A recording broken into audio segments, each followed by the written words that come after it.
Hello, how are you guys? So nice to see everybody. I think it's 4 4 p.m. in with you guys. So I think it's a good idea to start. So I'm Rula Hutton, and I'm so very excited to introduce the fantastic Dr. Vivian Hardison, who's doing a presentation of her PhD today on our wonderful Zoom Q sessions. So a little bit about Vivian. She received a PhD in Human and Organizational Psychology from Touro University Worldwide. She completed her undergraduate studies at the University of North Carolina at Chapel Hill with a Bachelor of Science degree in Zoology and a master's degree in psychology from Touro University Worldwide. Vivian is an entrepreneur and works as a certified professional coach, counselor, teacher, speaker, graduate course facilitator, and Zoom Q co-host. She has developed a model of the mind that demonstrates the role neuroplasticity plays in rewiring the brain and its connection between thinking, feelings, behavior, and life experiences. Vivian has a passion for helping those who seek to experience a richer, happier, well-balanced life, starting with self-care. And that's a mouthful. And Vivian, I can attest to the past year of knowing you a little bit that you live by this. These are not empty words. These are aspects that are part of your purpose, and you live at it beautifully. So what we're going to do today is Vivian is going to share a screen, and then she's going to do a presentation. And if at any stage anybody has a question, you can pop it in the chat, or after Vivian's presentation, we will go through questions, and you can raise your hand and so on. Just want to say that this is being recorded, and we will then share the complete presentation on our YouTube channel. Is that good with everybody? Really welcome here to, what is this? Is this 3 weeks before our conference, Vivian? Yes, it's about 3 weeks before the conference. Absolutely, yes. That is fantastic. Okay, so I'm going to stop my audio. And Vivian, if you want to share your screen and just check that you're also recording on your side. And I then am recording on my end. over to you. Yes, will you be able to admit, or should I continue doing so? I will try to admit when. All right, so with that, I'm going to try again to share my screen and share. Okay. And we're going to go directly into my wonderful presentation. So first of all, I want to thank everybody for coming. This is, I'm going to say a little bit of a repeat. I did this a little while ago, but hopefully I'm a little more polished. I'm not as terrified as I was before, which is okay. And I do have a one request of all of you when you review this presentation with me. I'm going to kind of try and zoom through it. And Raoula, please make sure I don't go over my 25 minutes. Hopefully it won't last that long, but if I should, just let me know. But what I'm asking all of you is I have highlighted some things on my slides. I did it on purpose. I want you to let me know whether or not you feel like it added to the presentation or whether or not it was a distraction. If you don't mind, please tell me that. I'd appreciate so much, because I want to kind of help you see what I'm doing, if that makes sense. So my dissertation work research evolved around evaluating healthcare executives' preferences to wellness protocols. And just a little bit of a background for all of you was that my focus and concern was really taking a look at the healthcare, the crises that's going on in the healthcare industry, and it's really focused around 3 areas. One has to do with the rise in burnout among the healthcare professionals. The other one has to do with, which is also, of course, associated with burnout, is this increased mental emotional distress that a lot of these healthcare professionals are undergoing.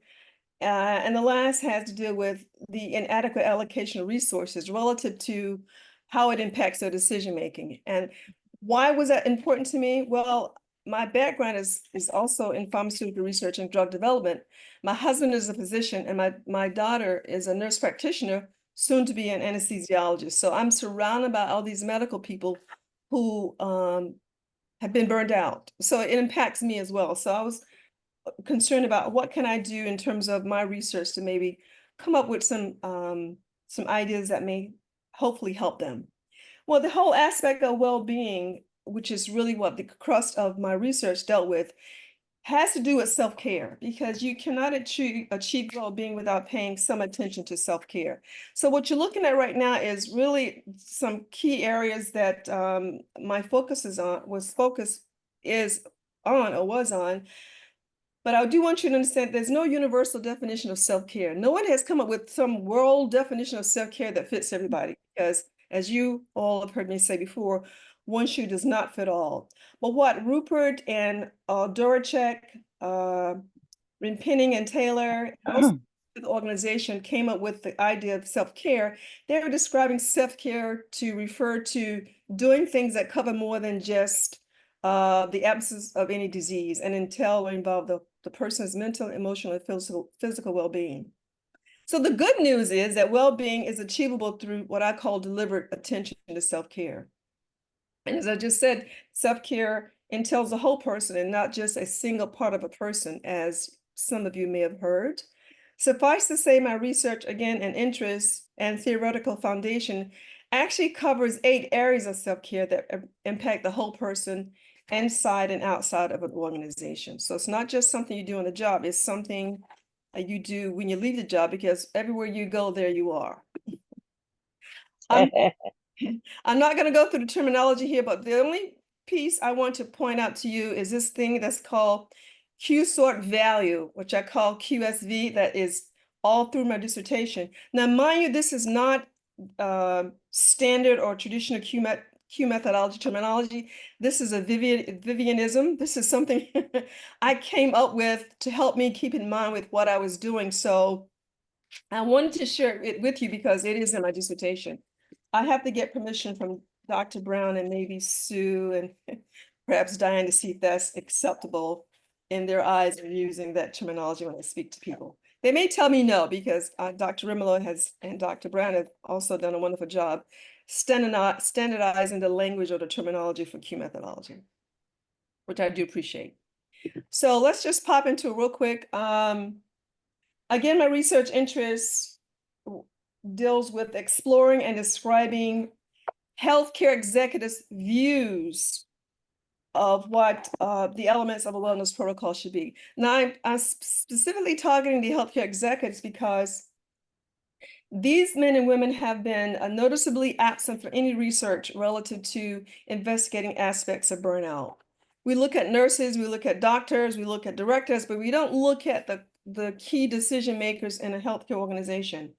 And I felt like having some insight as to what they prefer would probably inform future design makers of interventions, and would also inform systematic changes in the policies as it relates to addressing burnout in the healthcare industry. So there are some core issues. I'm not going to talk about all of them. The ones I just want to emphasize again is the first one is that these healthcare executives have been excluded from any kind of conversation about what well-being and self-care looks like. There have been no studies done to date from all the research that I've looked at. And I'm interested in, if nothing else, to fill a void, a research gap in evaluating the subjectivity of these men and women relative to the components of self-care. I have three what I call wonderful theories that back the research that I've been doing and my interest in general in self-care. The first one is Adler's work that he did back in 1927, 1954, when he developed a theory of what's called individual psychology. And this theory of individual psychology really talked about not just segmentation of a person, not just their mental well-being, not just their physical aspect of their life, but the whole person. And self-care is not just one component, it's really the whole person, and it talks about that. So I relied heavily upon the work that he did back in a very, very long time ago relative to this aspect of the whole being. Diner, also Graham and Shiner and Wilson address this aspect of well-being being very subjective, and it's determined by the person, determined by how a person evaluates their life from their own personal perspective, not based on some traditional guideline, but how they see the world. And so that was very relevant to what I needed to do in studying this aspect of subjectivity. And certainly the last theory relates to Dorothy Orum's work that she did in developing what's called the self-care deficit theory. Her work really only dealt with patients relative to their being able to engage in their own healing process. But self-care, as you'll see, is applicable to anybody, any individual, whether you are a patient or not, anyone who's able to engage and deliberately participate in their own well-being and self-care. The conceptual model that I use has 9 components. There really are 8 components. The 9th component really is the coaching component. But these 9 components really deal with the areas of self-care. For example, the personal, professional, leisure, environment, your family life, and your spiritual intelligence. And as I said before, coaching was a component central to my research.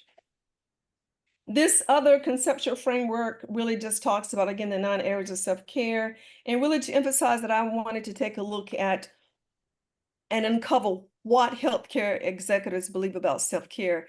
And to do that, I needed a methodology that could empirically evaluate subjectivity. And of course, we know what that methodology is.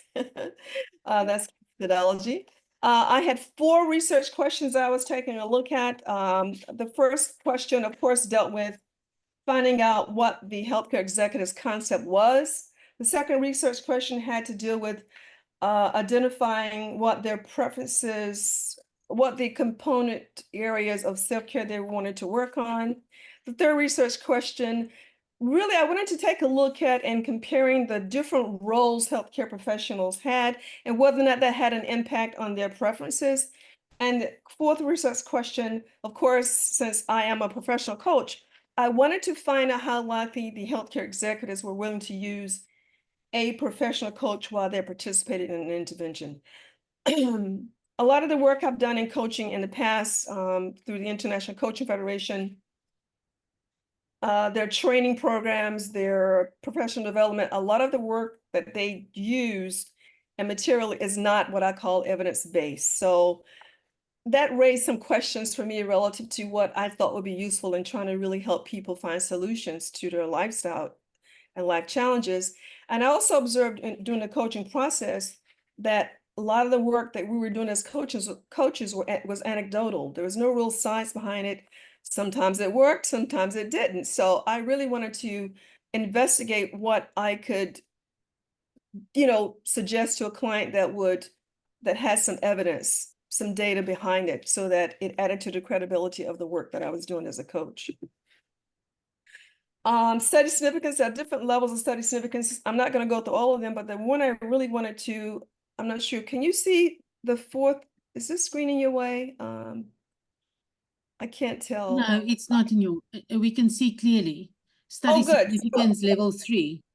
Oh yeah, there are 3 levels of significance. Level 2, which is a long-term, is again, the most important thing I wanted to do in this level was I wanted to see if there's a way I could improve the likelihood that people who use those interventions would want to use them, because historically interventions have been ineffective and some of them just didn't work. And I found out that a lot of the reasons they didn't work is that a lot of people wouldn't use them. So there were some aspects about it but they weren't clear what those aspects were. The interventions didn't work. Well, they won't work if you don't use them. So I wanted to find out if the research that I was doing relative to the coaching, whether or not the appeal to coaching and some of the components will have an impact as to whether or not they use that intervention. Of course, there's some epistemological significance to the work that I'm doing, trying to fill a research gap. And of course, this was original research, which I was so incredibly excited about. Again, saying that this has never been done before. And of course, the possibility of adding, being able to do some future research relative to development and testing of interventions. The literature that I did in my dissertation covered the gap. It covered areas of self-care. It took a look at trends in self-care and wellness interventions. Of course, the usual relevant statistical trends on burnout, and sharing and finding information about the value of using Q methodology to study subjectivity and preferences. The demographics, I had 24 participants. They were all healthcare executives, meaning men and women who were in some high level of management, CEOs, CFOs, presidents of hospitals. It covered 8 areas across the US in terms of the geographics. I used purposive and snowball recruiting. I did my Zoom sorts, the Q sorts are done via Zoom, and it was audio recorded only, the segment when we came to doing the interview session. The actual Q sorts, we were on Zoom, but it was not recorded. But when we did the interviews, the post-sort interviews, only the audio was recorded. And we had 47 statements on a continuum from +5 to -5. I'm going to skip this screen here. And the only thing I want to say about this is I'm so thankful for the men and women who are on this call today, because I have learned that Q methodology, there's 2 aspects of Q. One is the technique, the Q technique, which really involves steps 1 through 5 on my screen here. And the actual methodology really deals with the data analysis and interpretation process. And I understand that now. Months ago I didn't, but I think I have it now. Okay, so I just wanted to share that with you. Here again is the instrument that I use. And I don't really like to call this an instrument, although it's an instrument. It's really a tool, because this particular scale doesn't measure anything. This instrument doesn't measure anything like the traditional scales do, as in quantitative and qualitative research. So this is just the continuum I use for my participants to sort the statements.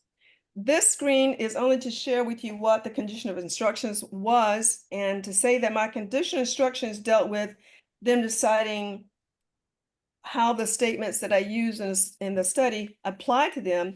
What was missing in my condition of instructions that I'm okay about saying now is I should have updated it to ask them to decide whether the statement was how the statement were most like their view versus least like their view. So again, that was some learning that I had, having been associated with this weekly Q methodology team has taught me a lot. So I do now know how to put together conditions of instruction. So I appreciate the learning that I've had in that process. Here is a sample of the grid, how the statements look. They laid them out. After they laid them out, because every statement is numbered, those numbers were then recorded. Let's back up in these boxes. And so this is the data that I use to do the eventual analysis. In terms of software, I use Kate. This is the version I used. I used principal component analysis and variametric rotation for my factor solutions. I refer to McEwen and Thompson's book it was a Sage publication, which is always on my desk somewhere, and determining that I wanted to use plus or minus 0.41 for loadings to reach a significance level of P greater than 0.01. Yes. And that formula in McEwen and Thomas is seared in my brain, Dr. Montgomery. Just it's on page 12 for those of you who don't know what page it's on. the final rotation that I did lots of rotations because I didn't know what I was doing. So you really have to play with it. If you have never used, you have to play with it to learn it because you can't learn it from a book. You have to have hands-on with this methodology to learn it. And I really appreciate the patience of Dr. Ramlo and Dr. Montgomery and also Dr. Brown, who labored with me to get this through my thick brain about how to do these rotations. So the final rotation resulted in a two-factor solution. I had 19 Q sorts that significantly loaded and defined factor array 1, and I had two Q sorts that significantly loaded and defined factor array 2. I had, as you can see, 3 remaining Q sorts that either were confounded or did not define the factor at all. This is the unrotated factor matrix, which is just showing you what it looks like. It's nothing to really talk about there other than that there were 24 people who were involved. Shows you the explained variance. When we finally did the rotations, we flagged a total of no, let me get this right now, 21 Q sorts, 2 flagged for factor 2 and 19 for factor 1. These are the factor matrix with defining sorts flagged. Let's pop to this page, which is the good stuff is on this page. This is so as I said before, I ended up with 2 factor arrays, factor array 1, and I'll go through how I eventually named this factor. But these statements here were the distinguishing statements, and these are statements that actually define the factor array. The statements that most contributed to defining the factors were the exemplars, and I had 4 exemplars who really clearly, and I'll say clearly now because I know what it is now, define this factor array that I'm calling holistically personal view, and we'll talk a little bit about what that means. And there were 4 exemplars who, or there were 19 sorts, but there were 4 exemplars who really just nailed it. And it's probably not appropriate scientific terminology to use, and I'll be corrected by that later in some private notes from Dr. Montgomery. But for the purposes of our conversation, I just wanted to let you know there are 4 people who really exemplified what this description of this particular factor array. Some of the statements that really define this are statements number 2 and 39. They were +5 because I had 2 places on the continuum for +5, and -5. I'm sorry, and also -5. So those statements really define the spiritual aspect of what a component is. Oh, by the way, every statement of the 47 statements, they were categorized. Some of those statements were dealt with spiritual aspects. Some statements dealt with physical well-being. Some dealt with professional, some with leisure. And of course, the sorters wouldn't know that because all the statements the numbers were computerized, randomly computerized, so that they wouldn't know unless they could figure it out. So, but the thing I want you to notice in this particular graph is statement 47. Statement 47 says, I considered it a good business practice to work as much as possible instead of taking time off for leisure, vacation, or rest. I'm pointing that out because you're going to see a stark contrast when we take a look at factor 2 relative to what we're seeing in this factor array for that define factor 1. So the components in this particular array comprises of spiritual well-being, leisure, environmental, professional, but not so much professional as you'll see, as it does personal well-being. For the next one, the factor array 2, again, there were 2 individuals two Q sorts that defined this array, all again taken from the distinguishing statements. I had 1 exemplar. He is number 12, and I'll show you him in just a second. This young man, he's a young man. He's, in fact, let me just tell you a little bit about him real quick so you can have an appreciation for this person. He's male. He's 54 years old, Caucasian. He lives in New Hampshire, and he was a chief medical officer of this facility. I mention that specifically because, as you're going to see in this next piece, the very statement, where is it now, that really defined this factor is statement number 27. It says, I enjoy my work too much to schedule regular time away from my office, just have fun. This was +5 for this young man in particular. I mean, I was totally flabbergasted when just, it was a wonderful human being, but then you look at his, the interview, you understand why he viewed it why that was so important to him. His whole modus operandi was to work hard. He made no time for leisure. In fact, he felt guilty when he took time off. And he would take on the work of other people on his job. And he's a chief medical officer. He didn't have to do that. And he said emphatically to me that he is so burned out that he doesn't know he's burned out. And what difference does it make? He's going to keep working regardless. Sad to say, this young man lost his job. He lost his position not long after this study was over. I went back to, present the data, and I found out that he was not there. And his work was his life. The other individual who defined this she's female, African-American from Texas. She was an executive officer. Let me get this right now. She was, yes, executive director of this medical facility. She also believed in hard work, but she also stressed this aspect of mental and emotional well-being that she thought was important to her and her life. Just admit somebody, excuse me.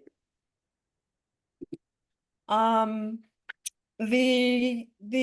I already told you who the exemplars were, there were a total of 5 exemplars, 1 on factor array 2.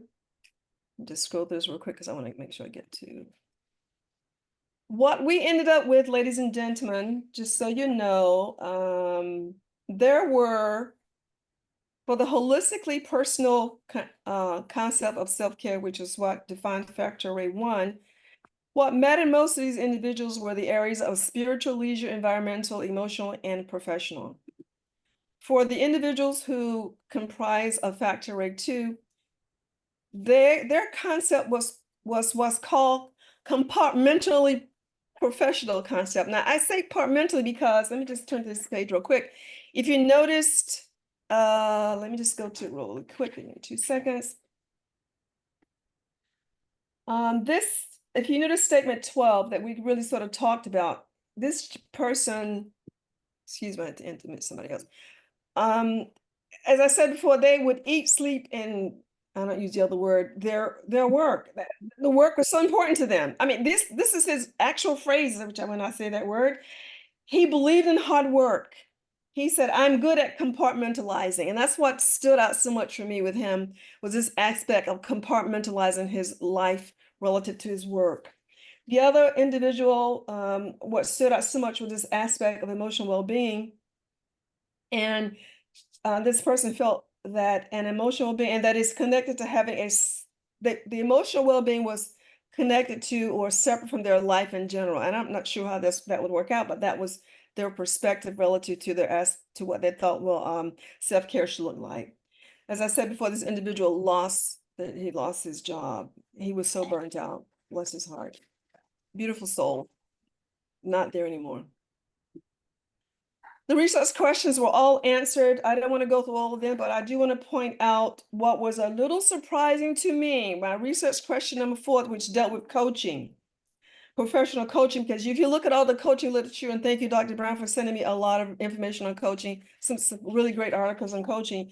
You think that coaching is the end all to, I mean, you think coaching is it. But for these people, it was not. For most of them, in fact, for 83% of them, 20 out of 24 participants, they did not want or was not even interested in the coaching at all. I was really surprised. I found that a lot of them hadn't had any experience with coaching. Some of them didn't know what coaching was.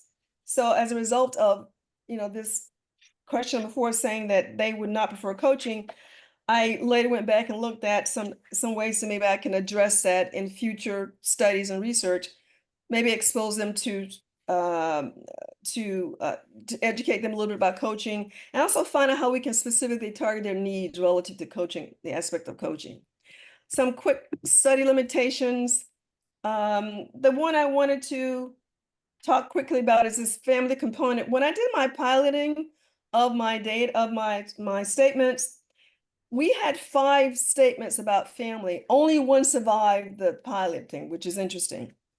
And the family component didn't survive the sorting.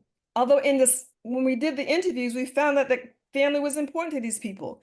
So I felt like maybe if I do this again, I'll make sure I can include more statements about family, because it was important, an aspect of the life, and I found that out in the interviews.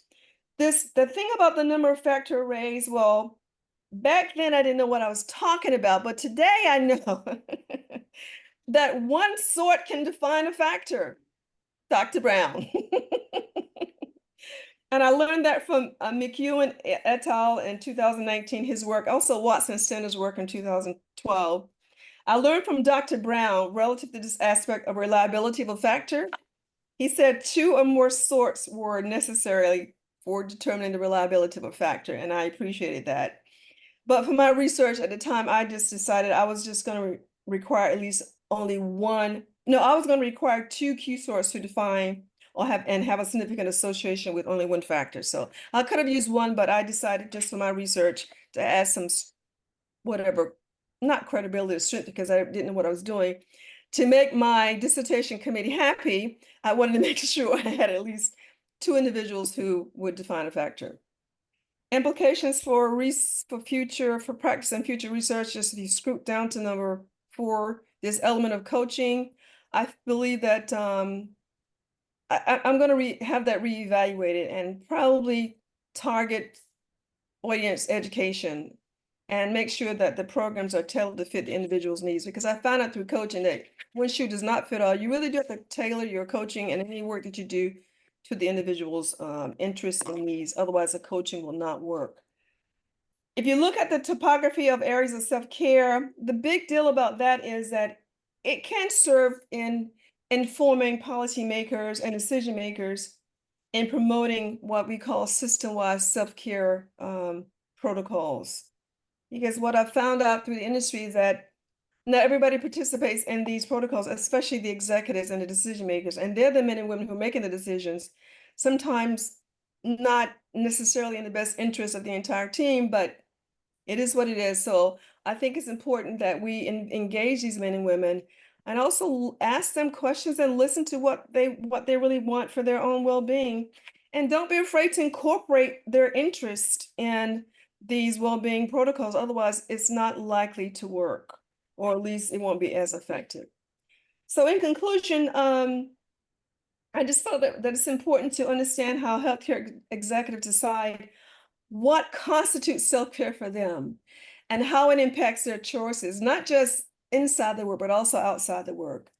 I also learned through this research that the better we understand healthcare executives' preferences in evaluating wellness protocols, I think as an individual who works with putting together interventions for my clients, we will be better informed as to what will work, what they want versus what they don't want, which will impact their likelihood of their wanting to even use their intervention altogether.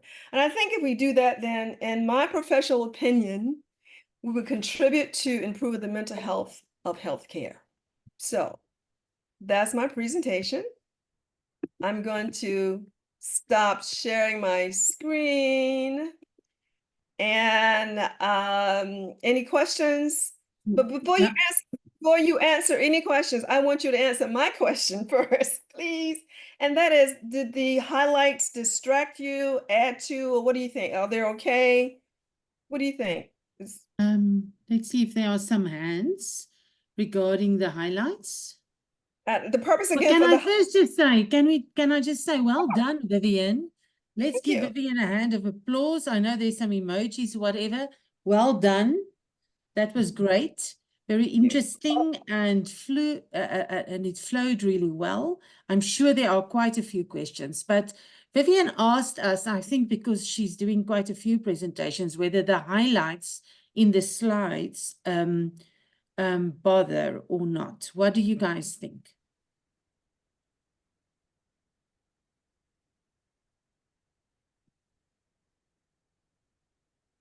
Okay, Vivian, I will jump in. It bothered me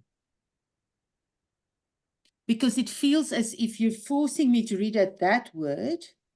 And I would prefer to read the whole statement because you do not have so many words on the slides. So I'm a fast reader. So for me, it keeps me from reading the rest. So that's my opinion. I don't know whether who else. Let me just see if I have everybody here. But stay there for a second. You said it distracted you. So my question is, I'm talking and you're reading. So you can't read, you can't hear, you can't listen and read at the same time. So you prefer to read? No, I can listen to you, and then as you speak, there are aspects that one reads because one listens and reads. I mean, that's what I do always. So if the highlights force me to only look at the highlights. And there were other aspects that I found quite interesting. But that's my opinion. What anybody else? Just speak up, please. Can't see everybody. Nobody else seems to have an opinion on that. Liv? Okay. Okay, so let's jump into any questions or any comments regarding Vivian's study. I'm sure there are many. Nico has one. Yes. Hi, Vivian. Hi, everyone. Hope you can hear me well. Yes. First of all, great presentation. I have one question. So I remember doing research last year related to student mental health, and some of the aspects that you're talking about are similar. So I just wanted to ask, with intervention strategies to help these healthcare executives, is that the only way that they can get assistance? Because I do remember reading literature about preventative strategies and how there's a clash within the literature that speaks about interventions sound like it's a problem. Preventative strategies might be the best way. So I just also wanted to get your opinion on that. Yeah, well, don't let the language dissuade you, because I don't even like the word intervention. It's called protocol, or most organizations, at least where I am in this area, most of them have a wellness protocol or wellness department through the human resources.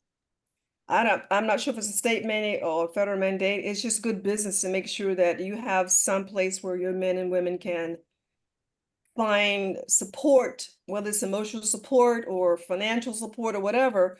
So it's not, the whole aspect of it is that it's not anything forced. It's there if you need it, because they do have those departments and that aspect in their budget.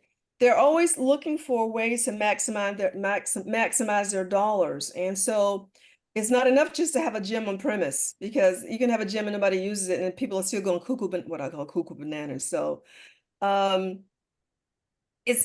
don't want you to get hung. It's not the wording. It's finding out what people want and what they need to be to do their job well.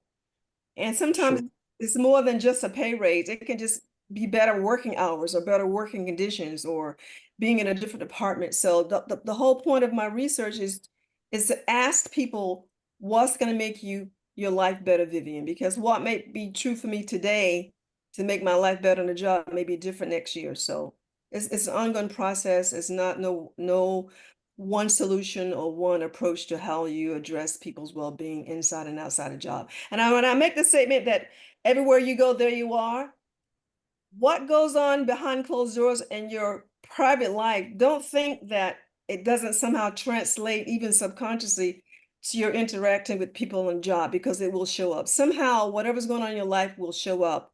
And well-being is something that should be addressed deliberately on purpose inside and outside the workplace. I hope I answered your question. Awesome, you did. Thank you so much. You're welcome. Wonderful. Rita has a question, and there are a few comments on the highlights in the box in the chat. We'll get to that later, Vivian. Okay. Rita? Yeah, thank you so much, Vivian, for your presentation. The topic is pretty interesting. I really like the idea of addressing executive and their opinion about what should be their, how they should take care of themselves. I'm pretty curious by what you said kind of at the end, when you said, well, in the piloting phase, I had 5 statements about family, and then after that, 1 only survive, but then you are thinking to put them back because it looks like that maybe. So can you tell us what happened and why you made this decision? And I mean, having them, removing them, and adding them back. The short answer to that is I didn't know what I was doing. Honestly, I'm not kidding you, because remember, my university did not teach this methodology, and I had a window of time to learn it, Dr. Brown. Hence, I took his course. So if knowing what I know today, I would have not excluded those statements. I would have added those statements back into the concourse, and would have deleted more of the statements about coaching, because coaching was not really a component. Coaching was in there just to see if I can use it to facilitate improvements or in other areas of self-care. So I did that out of not knowing what I was doing, but looking back, because I found in the interviews that people cared about their family relationship and how well that aspect of the life was doing, that those are some questions that I could have been, would have been, should have left in. In fact, it may be helpful if you had known what statement that was left in there. It was number 5. If I can share it real quick. Statement number 5 said, which is a family question.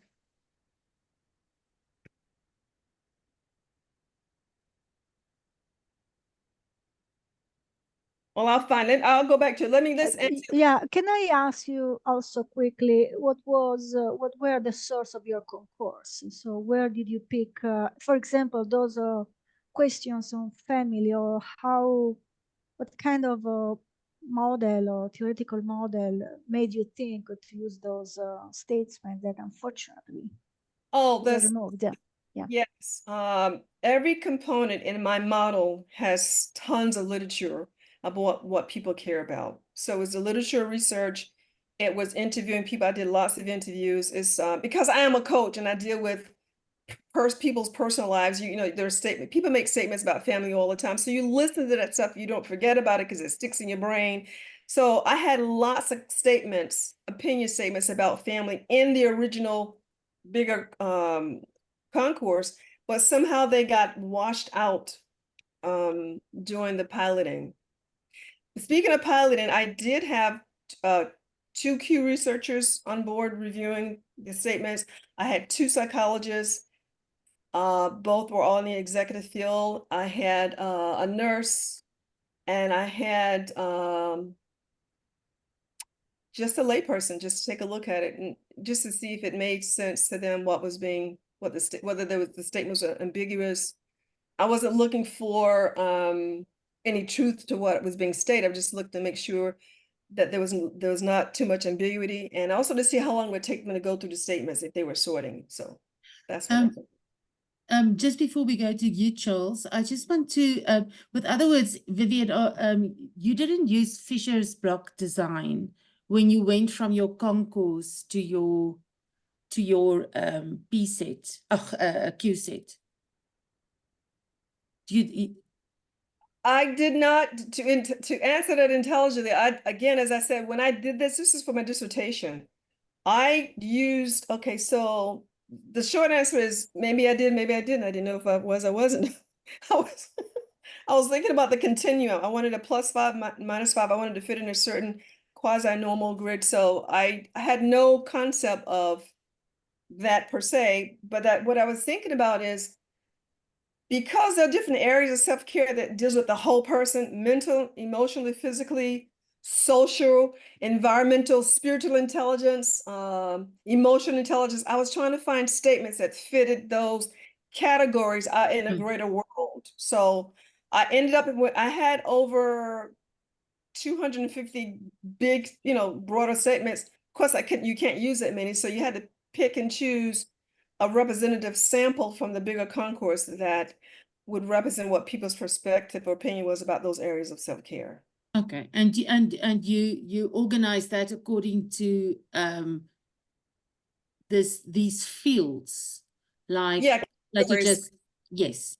Whether Right. whether the statements were spiritual related, whether they were working relative to personal development, professional development. In fact, I'm going to share this. I think it was important. I totally didn't put that in there. In the interviews, a lot of people started talking about finances. I had not one question about financial well-being in the concourse. So I learned a lot through the interviews. Those post-sort interviews are absolutely critical in Fantastic. Okay. Right, let's go to Charles. Your question.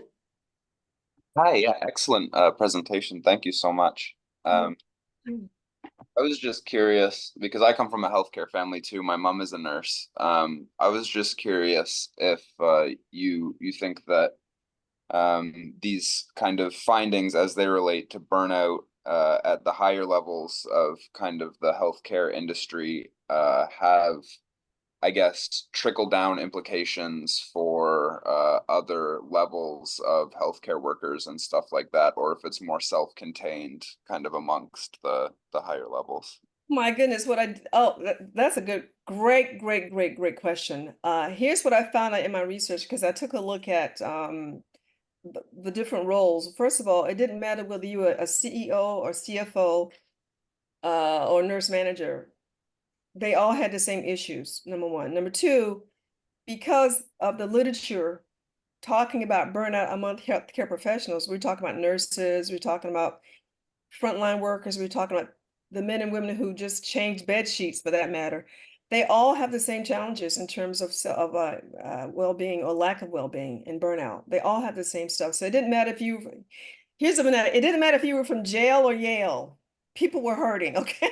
I know it sounds weird, but that's what I found out. I chose to take a look at the executive to see if there was a difference between them and their roles, and there was not. So it doesn't matter. We're all human beings. We're all in an environment that taxes us. We're stressed out. We're not making enough money. We're working too long of an hours. We're having a crappy life at home, and then it goes to work and vice versa. So we're just not happy people, except Vivian is happy. But my point is, people would like to have a good quality of life.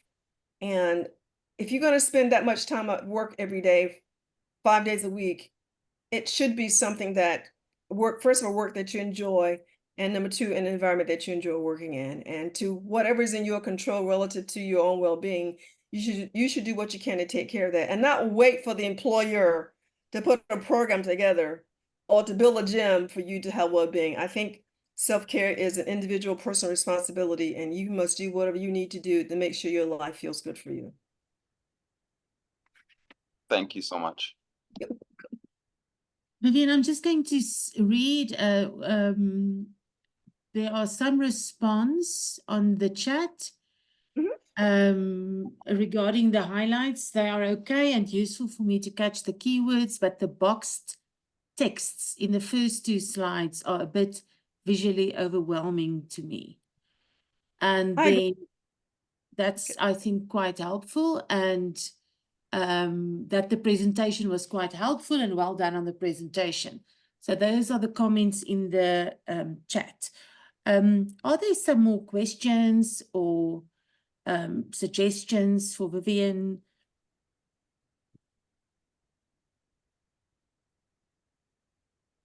Jeanette? Yeah, I was interested in that was really clear for me and really helpful, because I've not seen anyone present before. So, because University of East London. I hadn't had anyone teaching me Q methodology. I went to Glasgow on the online course.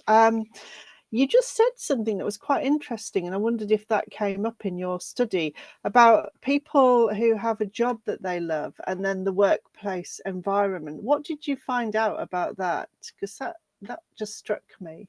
Well, I can give you an extreme example. This is the gentleman, the exemplar who defined factor array 1. This young man really loved his work. I mean, he was oozing his work. I mean, just oozing, but you can tell that he didn't have a sense of balance and didn't know when to turn it off. He lived on, and this is a quote, energy drinks and caffeine. He was, oh, here's a big piece. Here was the biggest takeaway for me, because during the interview, what was driving his, I'm going to say alleged love for his work was fear. He was afraid of failing and afraid of not being good enough or doing a well enough job, because he's a young man, a medical director, 54 years old, you're medical director of a hospital. That's a lot of pressure. And it turns out that the CEO of the hospital was also equally under a lot of pressure. And by the way, that CEO is gone. He's gone. He was one of my, in the study. The very hospital where this same young man worked, that CEO is gone as well. So there's a lot of pressure on him in terms of performing. So Vivian, this was somebody from compartmentality professional view. So that's your perspective too, your factor two.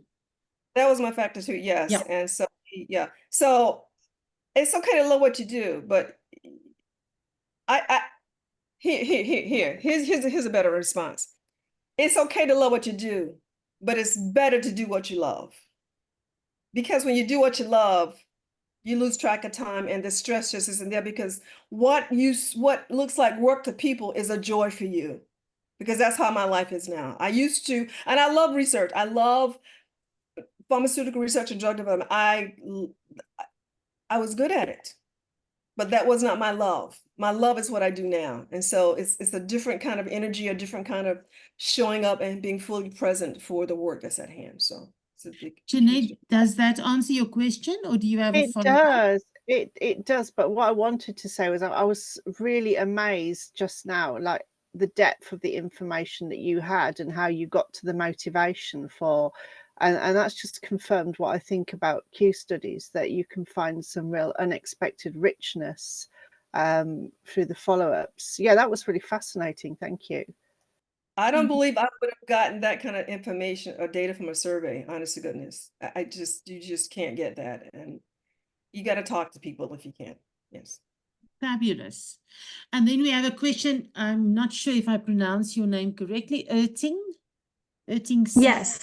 Yes, Erting is right. Thank you so much. Thank you, Vivian, for your wonderful presentation. I have a question. Could you elaborate on how you administered your Q sorting? Because I remember you said you had an interview through Zoom, but I saw that picture of the actual Q pattern from your participants. So I don't know if you mailed the actual Q grids, Q statement cards to your participants, or did you do it through Zoom?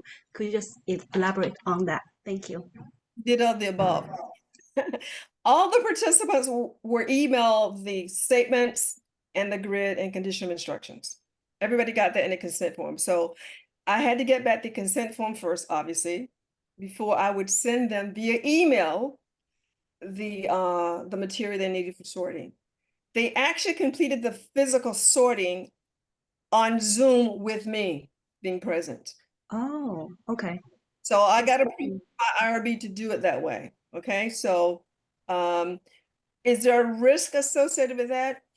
I didn't have any impact that I could tell, but what I did as a researcher, I got to observe and see what they were doing. And I can tell when they were what I call getting stuck or something that was resonating with them. And it was confirmed during the interview when they told me that the sorting process made them think about their life that they had never thought about before. In fact, the other piece I meant to share with you all before I forget real quick was that some of the men and women who are what you call workaholics are now paying a little bit more attention to their life and are taking vacation for the first time that they hadn't taken before. And these are young men and women who run their own healthcare agencies. And that was a beautiful thing.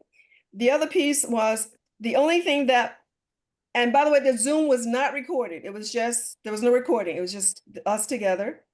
And then then I turned on a recorder, an audio recorder, like I don't have one in front of me, a tape recorder. You probably can't see this, a tape recorder that we only recorded the interview questions. The interview questions were a few demographics. And then I asked them things like, you know, why did you place statements number 2 and 5 under +5 and statements 7 and 10 under -5? And so they would tell me what was going on with them. And then the last question, which I think was the most significant, was, I will ask them, is there anything else you want me to know? And then that's when the floodgates open up. Tell you things you didn't ask. So it was really rich. It was wonderful. So. All right, thank you so much. Because I am designing my dissertation right now using the Q methodology, and I'm kind of like struggling between whether I'm gonna use like the actual Q statement cards for my participant, or we're gonna use like website like Q software to administrate that. But thank you for your insightful. You're welcome. There are lots of ways to do it. In fact, there are men and women on this call today who can actually talk to you about different ways of administering your Q sort. So I would suggest you come back and see us next Monday. I will. Thank you. Fantastic. And then we've got Arabi Kirubas. What a beautiful name. Kirubas. Oh, thank you. Yes. So my name is pronounced as Arabi Kirbasidan, so it's a Sri Lankan Tamil name. So hi, Dr. Vivian, Dr. Brown, and Dr. Ramalo. I'm so honored to see you all through Zoom because I always read all your work. It's like Dr. Brown and Dr. Ramalo, it's like my Bible all the time. I have the book of subjectivity next to my bed. Like every morning I wake up because I'm at the start of exploring Q methodology at the moment. And I have a question for Dr. Vivian. It's like, how did you handle the pressure of using Q methodology and thinking of using it in your studies? Because me as a new learner of Q methodology, I believe I am quite good at qualitative methods and I'm not very strong, or maybe I don't understand quantitative at all. Like, how do you handle this pressure between transferring between qualitative and quantitative, and what were your biggest mistake and how did you overcome those mistakes? And I also wanted to understand, why did you choose CADE software and not other software such as PQ method? And yeah, thank you. You're very well. First of all, you're doing what I did. I drank the Kool-Aid. I know it sounds weird. What actually stimulated the whole process for me is that my dissertation chair, because my original dissertation was going to be a qualitative study, and because of what I was interested in, I had never heard of Q, and my dissertation chair mentioned in one of his side notes, Vivian, maybe you might want to think about looking at Q sorts. Of course, I'd never heard of that word before because nobody taught. I never heard of it. We didn't teach that subject. We didn't teach Q methodology. So he put that in the side chat. And so I went to look up what's a Q sort. That was the first thing what's a Q sort? And then the first thing that came up was called Steve Brown, Sue Remlo, and the rest is history.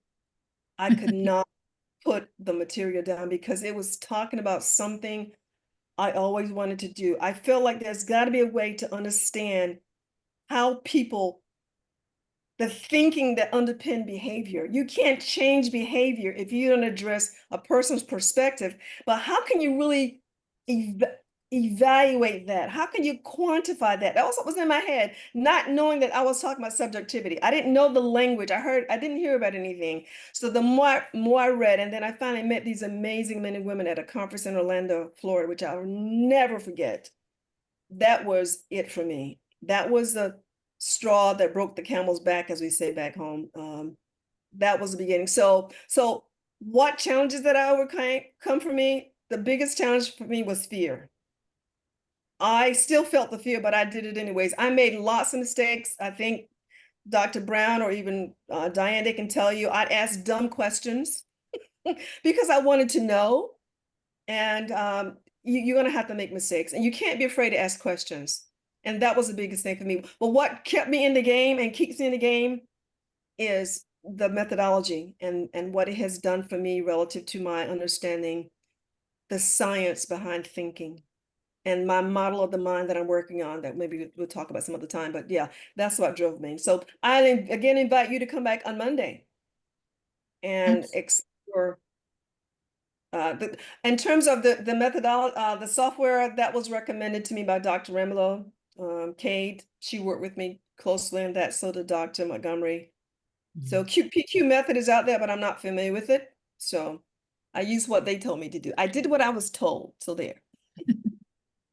You. I'm so honored and to learn a lot from today, because I read papers and I read a lot of papers and books related to Q methodology, but then I kind of learned a lot of things. Like there are some things that you can't learn from the books and papers. You need people to really need to hear the conversation with the people, and I'm so blessed to see the gurus of Q methodology today, and thank you so much.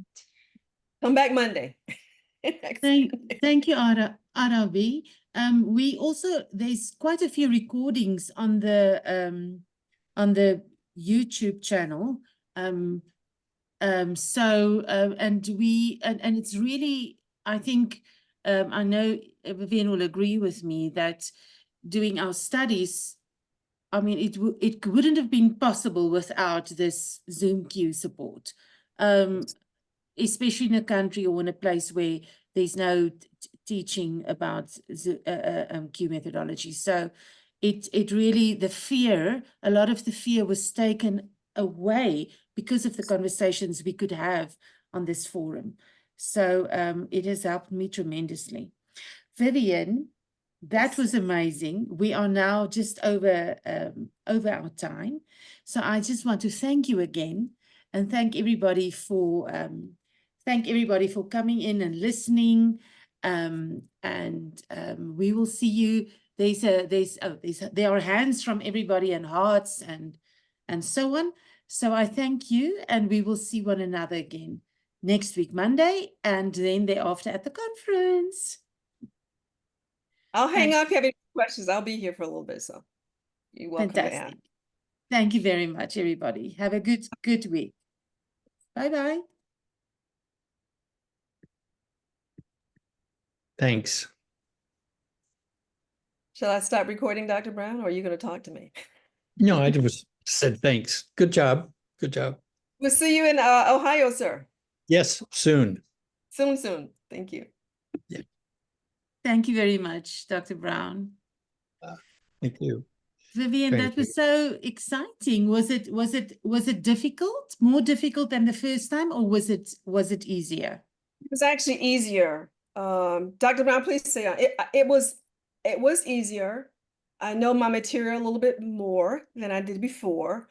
I understand Q a little bit more than I did before. And it's just, the excitement has not waned at all. It's just, I'm more curious and more interested in learning and doing more research. In fact, the research project I'm doing, co-authoring with Seth, has helped me tremendously put that concourse together for him. It has just been amazing. So no, it's been really great, really good. So yeah, I must say, I think the way you've also spoken, the way I remember from last year's presentation was much more, you're in it and you're owning your study. And I thought that was done particularly well. So thank you very much for that. Yeah. I'm going to clean up the graphics because I know it's important to have good graphics at a conference, right, Dr. Brown? It's important to make sure that's sharp and crisp and simple, APA style. So I know I have to work on my graphics, so I'll clean that up for sure. So, yeah. Well, I look forward to seeing everybody. Yes, Good. sir. Awesome. Thank you so much. Have a good Can't one. wait to Well- meet you, Dr. Brown. Yeah, Roella, you're going to be there. Yes. Okay, Our because tickets I are do. bought. Nico's presentation is finished. He emailed it to me today. I still have to go through that. My presentation is not ready yet, but his is. So yeah, no, we're both very, very excited that it Good. worked out that we can come. Yeah. Oh, in fact, she's going to be my roommate. Can you imagine? Yeah, I knew that. I knew that. Yes, but I also thought that Roella, that there was a question at some point as to whether you were going to be able to attend. Is that right? Yeah. There was a Yeah. massive question because the money, it was difficult to get support, but Yes. we've sorted it out, and I've borrowed money even from my son. It helps that your son is an engineer. So ticket bought, everything is ready, and I just have a lot of work to do before I leave. But up Now, to then, are you it's going to done. be? What day are you going to be arriving? The 10th is a Tuesday. Yes, You- I'm arriving on the Monday evening on the 10th. Okay, that's a 9th. The 10th, That's I the think, 9th. is Right. Yeah. When is the Tuesday. workshops? The workshops are on the 10th. Am I right? workshops on 11th. The I 11th. On the 11th. I'm arriving on the 10th.